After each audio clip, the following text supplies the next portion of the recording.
Last week, some personal stuff came up, and there was a day that I couldn't make it to my classes. I'm a college professor at North Park University here in Chicago, and I teach 4 classes, all day Tuesday and all day Thursday. And one of the days last week, I just couldn't make it. There was some stuff I needed to take care of, but I didn't cancel class. And guess what? The students still showed up, and we still had class. And I want to tell you what I did. The 4 classes that I teach are group communication, film studies, and then I teach 2 public speaking courses. I said all day Tuesday, all day Thursday. I looked at my schedule for the day, I looked at the curriculum and what we had to do, and I noticed that group communication and film studies both had in-class work days.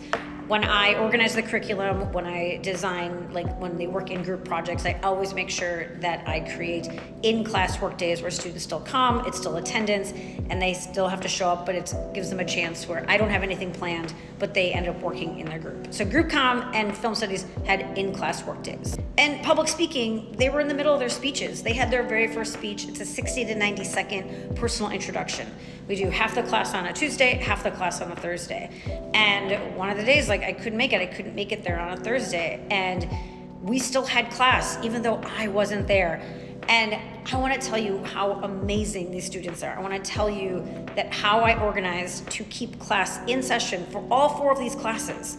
But I was not in attendance. I was not there. But they are amazing and they're awesome. And I need to tell you how this all went. I knew the night before that I wasn't going to be able to make it to class. I knew I had to take care of some stuff, and so I found my 4 classes, I picked 4 trusted students that I could contact and have a one-on-one, have a FaceTime, and say, hey, I need your help for this top secret mission. I need your help for this. And I told them all about it. So I contacted a student from Group Comm, I contacted a student from Film Studies, and then each of my public speaking courses. And they were all on board. And I said, hey, listen, I can't make it to class tomorrow, but I need your help because I think that class should still be in session. I think we can do this. We can figure out a workaround. Like I said, Group Comm and Film Studies, that was easy because it was an in-class work day. So they still came to class, they still got attendance, and they still got to work together in their groups. Now, I recognize that it's so easy just to be like, oh, just tell them that class is canceled and they'll figure it out on their own. Yes, well, that's a lovely idea. This class period is designed that we all know that these students are available during these class periods. And so just in case they aren't available during that time, I want to create this space for them. So it was still important that there's still a point person, that there's still a person that's sort of leading the class, a trusted student that's leading the class, and that they can go to. And I'm also a text away. I'm not that far. I had some stuff I needed to take care of, but I'm still easily accessible. Then for public speaking, they're in the middle of speeches. So how are we going to do this?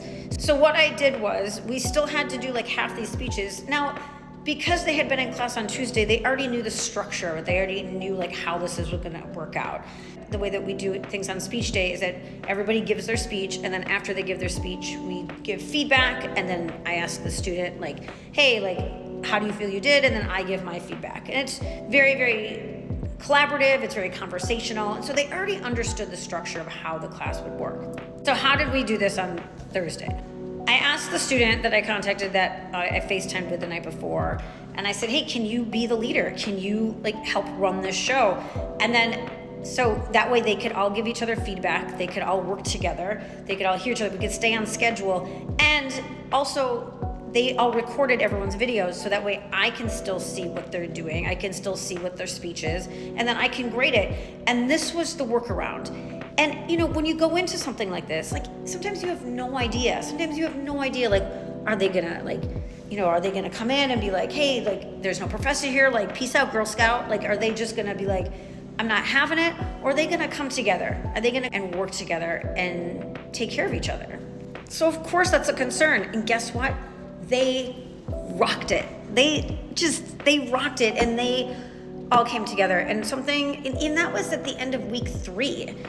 Right? That we've only been together 3 weeks. We're still getting to know each other. We're still forming these groups. But the thing that I've been talking about since day one of class, I talk about human connection. I talk about humanity. I talk about working together in a group. I talk about taking care of each other, because we live in a world where we're, everything is like AI and we're like buried in our phones. And I get it. I'm recording this on my phone right now for you all to watch. Like, I get it. We're all part of this society. But the thing that I'm always talking about is how important humanity is, how important the human connection it is, how important it is for us to set our phone down and really listen to each other. I always say, 2 ears, one mouth. 2 ears, one mouth. We become better public speakers. We become just better people in general when we spend more time listening to each other instead of just waiting for our turn to talk. And that's exactly what they did. And I was just so impressed. I was so just proud of them. I was like so proud of them for coming together. And nobody left early. And I talked to them today about like, how did class go? And like, how did you feel? And of course they said like, it felt kind of weird. Like, it felt kind of silly. Like that, there wasn't like, the professor here, that there wasn't like this authority figure. But they also said that it was the right thing to do to stay. It was the right thing to do, that it was the moral thing to do, that they stayed to take care of each other. They stayed to kind of finish out what they started. And this is at week 3. We're at week 3. So at that time, it was only 5 classes. We've only had 5 classes at that time. I just want to say, like, it's so important to build community. It's so important to have trusted people in your life. It's so important to listen to each other. And I wanted to share the story about how it was a day that I couldn't be in class, but I chose not to cancel class, and they all came together and rocked it out. And were on a team and understood the concept of being on a team, and they understood the importance of human connection and humanity and really taking care of each other. And I couldn't be more proud. So thank you for all of my students that came together. Thank you for just being just amazing.